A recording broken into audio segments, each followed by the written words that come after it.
กราบสบายดีทักทายด้วยประกาศสวัสดีเนาะนี่มาพบมาพอครับซ่องเบาเผือกเขี้ยวทางอีกแล้วพี่น้องนี่อยู่ไหนอยู่นะนี่เส้นเก่าเส้นเคยนี่อยู่ไหนอยู่นะขดหมอกขดมันนี่จะได้กับผักติดตามกดไลค์กดแชร์เนาะเพื่อเป็นการตั้งใจในการทำคลิปเนาะนี่ก็ครีเอเตอร์ยูทูบเบอร์เมื่อไหร่ก็อาจสิเฮ็ดคลิปแบบก็บ่ค่อยมีคุณภาพปานใดเนาะก็สิพยายามเฮ็ดเบิ่งลงไปนี่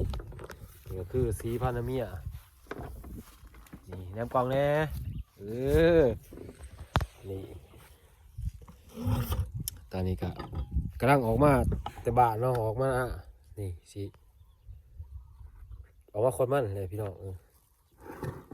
นี่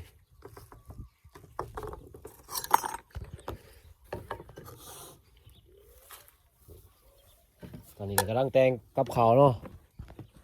ตั้งแต่กับเขาสิกินเขากินน้ำแล้วก็สิลงเฮ็ดเวียกเฮ็ดงานแล้ววะนี่กับเขาก็บ่มีหยังหรอกนี่มีมุกปลาก็ขัวกุ้งกินแบบบ้านๆเนาะบ่ได้หยังมากมายเนาะไม่คั่วตัวนี้นี่ฝากติดตามกดไลค์กดแชร์ให้เพิ่นแน่ไม่คั่วนี่ไม่คั่วมาพี่น้องมากินข้าวกันนี่มาเร็วเลยนี่กับข้าวก็สิประมาณนี้เนาะคือมุกปลาสวายเป็นตัวกุ้งนี่คลิปก็อาจสิบ่มีคุณภาพอะไรหรอกแต่ว่าจะเฮ็ดลงไปก่อนเนาะนี่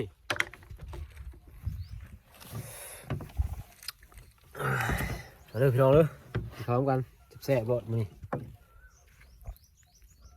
นี่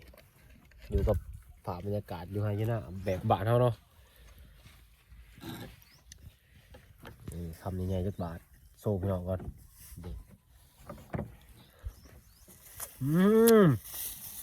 รายการ